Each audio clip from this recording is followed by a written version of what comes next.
Cuando hablamos del siglo XIX, que va desde 1801 hasta el 1900 en Venezuela, es inevitable que nos surjan términos como guerras, inestabilidad política o revueltas.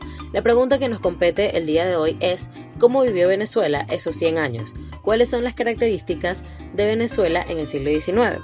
Para responder a un tema tan amplio, dividiremos nuestra historia por partes. La primera década del siglo XIX y un poco más estuvo marcada por los procesos independentistas. Nuestra nación, colonizada por los españoles, encontró varias causas que nos movieron hacia el deseo de emancipación. Los conflictos con Napoleón Bonaparte, los efectos de las reformas borbónicas, la tensión social a causa de la desigualdad y las aspiraciones políticas de los criollos fueron los motores de nuestra independencia. Para ese entonces, la agricultura era muy importante para la economía, la sociedad era de castas, el acceso a oportunidades estaba limitado y la violencia era el signo del agotamiento de las clases bajas. El primer paso siempre es recordado como el 19 de abril de 1810. En ese día ocurrió la destitución del capitán general Vicente Páramo. Venezuela era una capitanía dividida en provincias y Páramo la gobernaba gracias a un decreto de la Junta Suprema de España. Consulta al pueblo y les pregunta si quieren que éste siga mandando, a lo que le responden que no. Posteriormente se firma el acta del 19 de abril de 1810. Lo siguiente para el país fue la formación y disolución de las repúblicas.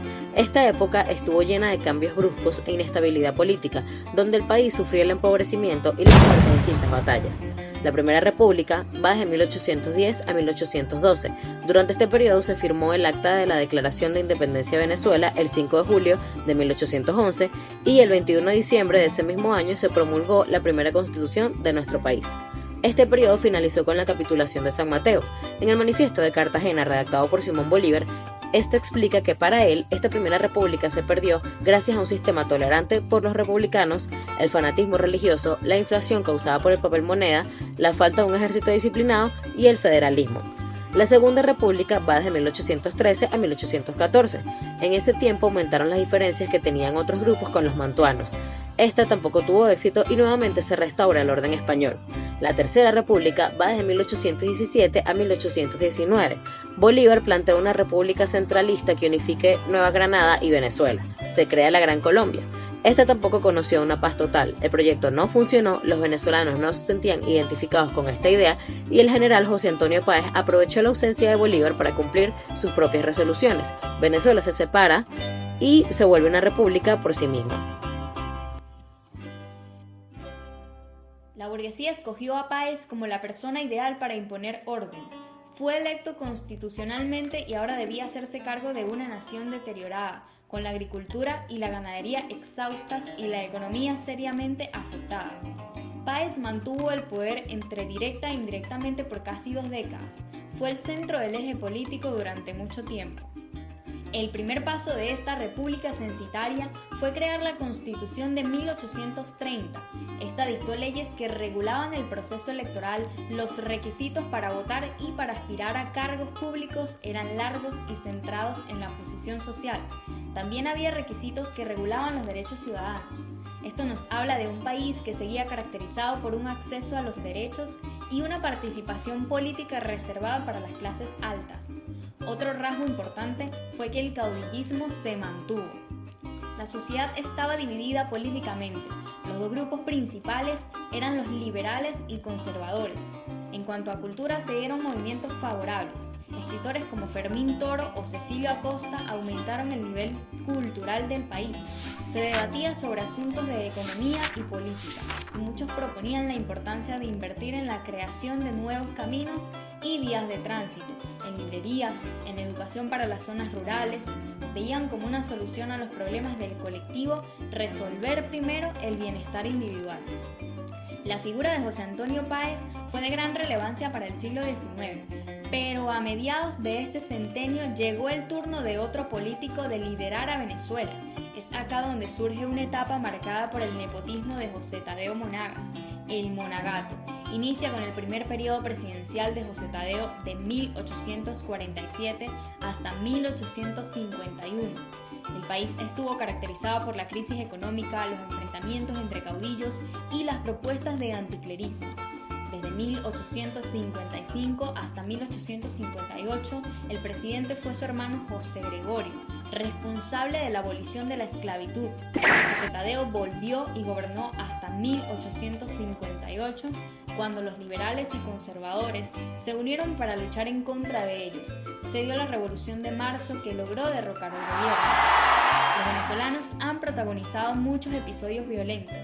De estos resalta la Guerra Federal, que fue de 1859 a 1863. Este conflicto fue una lucha de razones políticas, económicas y sociales, antecedido por el aumento de la corrupción administrativa, el nepotismo y la pretensión de modificar la Constitución, un tiempo en el que la mayoría de la población vivía en condiciones de pobreza. Luego del derrocamiento de José Tadeo, a través de la Revolución de Marzo liderada por Julián Castro, este toma el poder y decreta la expulsión del país de los principales líderes liberales, por lo que desde el exilio organizan un movimiento para conquistar el poder. El 20 de febrero de 1859 estalla la Guerra Federal. Este conflicto terminó en 1863 con el Tratado de Coche y dejó varias consecuencias negativas como muertes, deterioro del aparato productivo y vías de comunicación destruidas. Así como también se logró el sistema electoral universal, directo y secreto. Se eliminó la pena de muerte y la autonomía de las regiones a través del sistema federal. Con el triunfo de la Revolución de Abril, inicia una nueva etapa para Venezuela, la época de Antonio Guzmán Blanco. Guzmán Blanco era un hombre educado que había desempeñado varios cargos políticos. Se propuso modernizar el país, por lo que su gobierno representó un progreso en educación y economía, marcado a su vez por su carácter déspota y autoritario. Realizó el decreto de instrucción primaria pública, gratuita y obligatoria.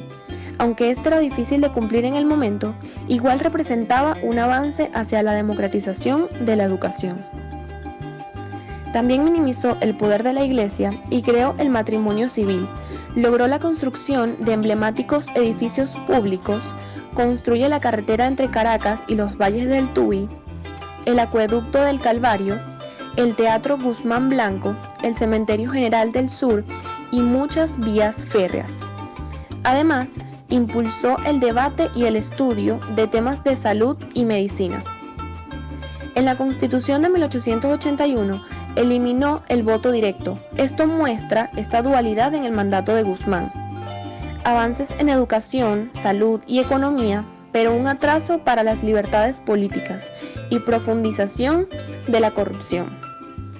Cuando Guzmán no gobernaba, lo hacían otros presidentes identificados con él. Esto se conoce como liberalismo amarillo. Este periodo le brindó al país una pacificación relativa en los primeros años, pero también generó una incomodidad social por la preeminencia del sector militar. En 1899 llegó la Revolución Liberal Restauradora.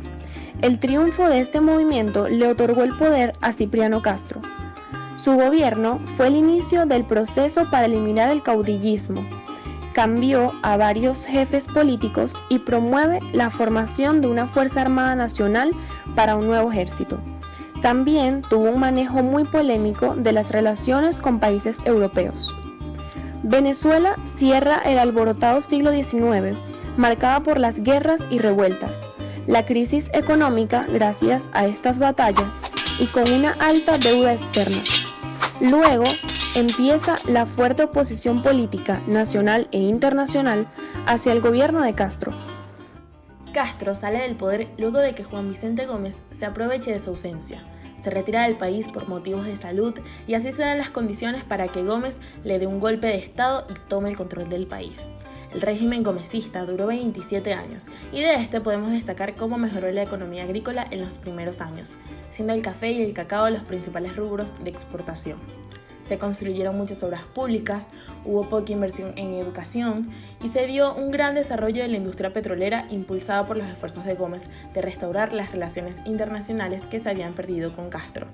Desde muchos años antes, ya los nativos venezolanos conocían el crudo, pero le daban un uso restringido. Fue en 1878 cuando se inició la actividad petrolera con la creación de la Compañía Nacional Minera Petrolera de Táchira. La década de los 20 fue el escenario para que se descubrieran grandes yacimientos de petróleo.